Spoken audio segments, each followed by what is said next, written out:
Hello dear students, chapter number 11 में बेटा आज एक हमें प्रोसेस पढ़नी है। प्रैक्टिकल के बारे में हमें जानना है। जो प्रैक्टिकल का हेडिंग है boiling process. NCERT page number 283 last paragraph. Okay, text book page number 283 last paragraph. पहले एक राउंडेड हमें फ्लास्क लेना है, bottom rounded flask. Bottom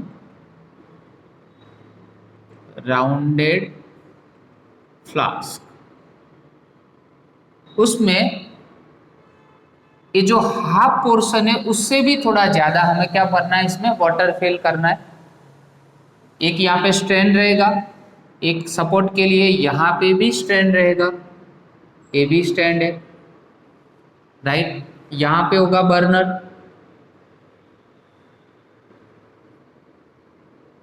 burner use करेंगे। यहाँ पे बेटा होगा थर्मोमीटर,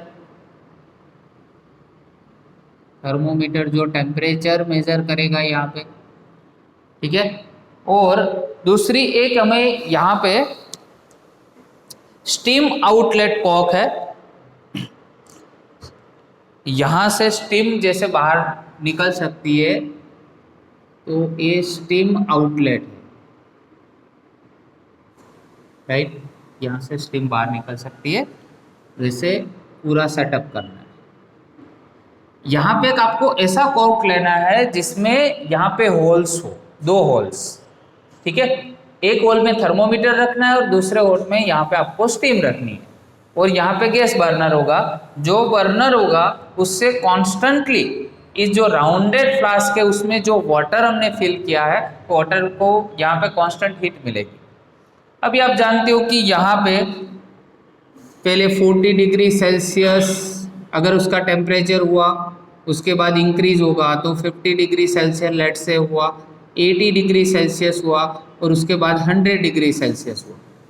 तो जब टेम्परेचर इंक्रीज होगा तो यहाँ पे इंटरनल स्ट्रक्चर क्या बनेगा, तो इंटरनली क्या होंगे, वहां पे गैस बबल्स जनरेट होंगे।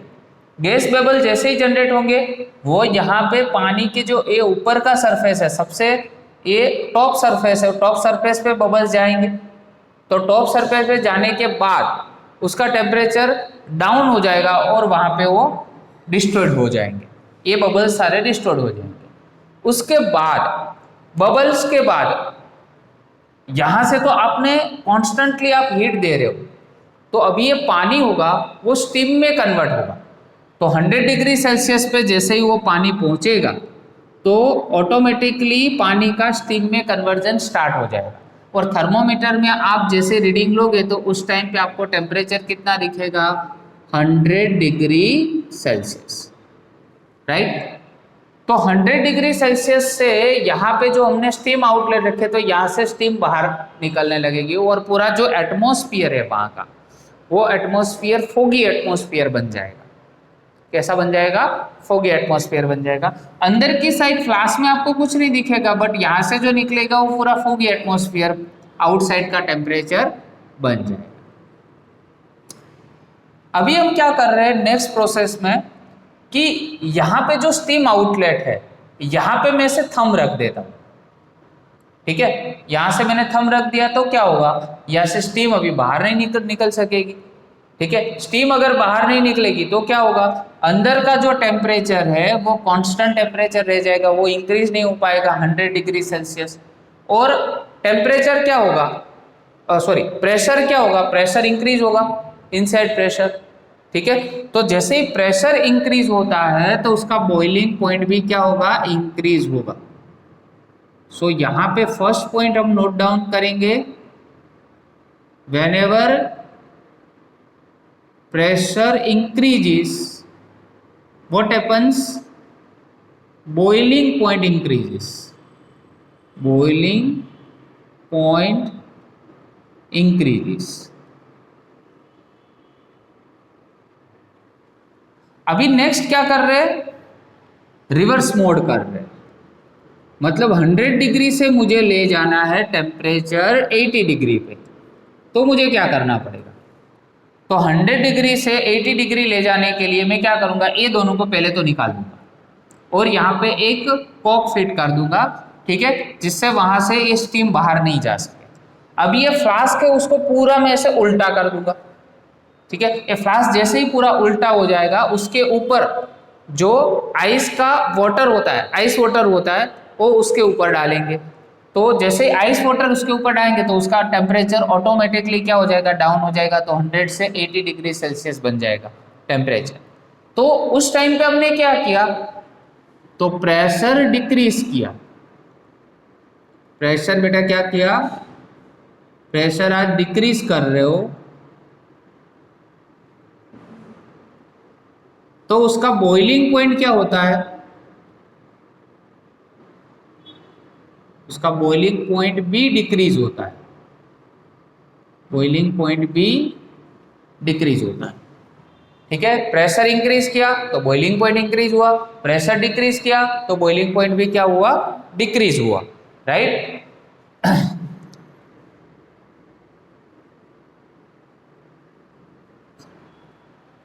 तो ये दोनों एप्लीकेशंस एक्चुअल में रियल एप्लीकेशंस में अगर यूज करना हो तो कहां पे करेंगे, तो जो हाइट पे जब हम फूड बनाते तो वहां पे एटमॉस्फेयर ऑलवेज क्या होता है, थिन एटमॉस्फेयर होता है, ठीक है। हाइट पे जाते हैं तो वहां पे एटमॉस्फेयर होता है थोड़ा क्या हो जाता है, थिन हो जाता है। वहां पे प्रेशर क्या होता है, डिक्रीज होता है, प्रेशर कम होता है। प्रेशर कम होता है इसलिए हम इतना जल्दी जो फूड है नहीं बना सकते, क्योंकि वहां पे बॉइलिंग पॉइंट डाउन है। इसलिए वहां पे फूड बनाने के लिए क्या क्या करना पड़ता है, हमें थोड़ी दिक्कत रहती है, ठीक है। वैसे ही सेम अगर प्रेशर कुकर हम घर पे यूज कर रहे हैं तो प्रेशर कुकर में कंसेप्ट यही है, प्रेशर कुकर में प्रेशर आप इंक्रीज कर रहे हो इसलिए उसका बॉइलिंग पॉइंट क्या होता है, इंक्रीज होता है। तो आप इजीली फूड कुक कर सकते हो, राइट। तो ये हो गया हमारा दो एप्लीकेशंस, ठीक है। तो प्रेशर इंक्रीज तो boiling point increase, pressure decrease तो बॉइलिंग पॉइंट डिक्रीजेस। अभी एक डेफिनेशन है normal boiling point. Normal boiling point किसको बोलते हैं, नॉर्मल बॉइलिंग पॉइंट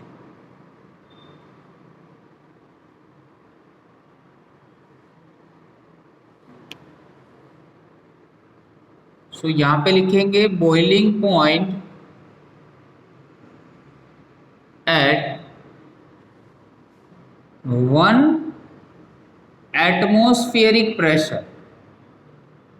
मतलब जो अपना नॉर्मल प्रेशर होता है, इसको हम ऐसे भी बोल सकते हैं नॉर्मल प्रेशर। जो नॉर्मल प्रेशर है, ठीक है, वहां पे जो बॉइलिंग पॉइंट होता है उसको हम क्या बोलते हैं, नॉर्मल बॉइलिंग पॉइंट बोलते हैं। क्या बोलते हैं, नॉर्मल बॉइलिंग पॉइंट। दूसरी एक प्रोसेस है जिसको बोलते हैं सब्लिमेशन। व्हाट इज सब्लिमेशन, देखो एक स्टेट में से दूसरे स्टेट में हम कन्वर्जन कर सकते हैं, स्विच कर सकते हैं, जैसे सॉलिड में से लिक्विड में, लिक्विड में से गैस में, ठीक है। तो सब्लिमेशन मेथड क्या है, एक्चुअल में तो ऐसी प्रोसेस है कि भाई सॉलिड में से पहले कहां पे, लिक्विड में, और लिक्विड में से बेटा कहां पे, गैस में। But sublimation is a process in which the object will change state directly from solid to gas। Liquid में कन्वर्ट ही नहीं होगा, डायरेक्ट सॉलिड में से गैस में कन्वर्ट हो जाएगा। तो ये जो प्रोसेस है उसको बोलते हैं सब्लिमेशन प्रोसेस, ठीक है। फॉर एग्जांपल उसमें एक तो है सॉलिड CO2, क्या है, सॉलिड CO2, और दूसरा है आयोडीन। ये दोनों है वो सब्लिमेशन प्रोसेस है डायरेक्टली, जिसमें सॉलिड में से गैस में कन्वर्ट हो सकते हैं, जिसको बोलते हैं सब्लाइम्स। ये दोनों ऑब्जेक्ट है उसको क्या बोलते हैं, सब्लाइम्स। सब्लाइम्स बोलते हैं। राइट। तो आज के लेक्चर में मोस्टली एक तो प्रैक्टिकल, और प्रैक्टिकल के साथ प्रेशर इंक्रीज होता है तो उसके बॉइलिंग पॉइंट में क्या डिफरेंस होता है, वैसे ही प्रेशर डिक्रीज होता है तो उसके बॉइलिंग पॉइंट में क्या डिक्रीजेस होता है, साथ में नॉर्मल बॉइलिंग पॉइंट किसको बोलते हैं, और सब्लिमेशन प्रोसेस है उसमें सबलाइन्स कौन कौन से है उसके बारे में यहाँ पे डिस्कशन किया। Okay, thank you very much.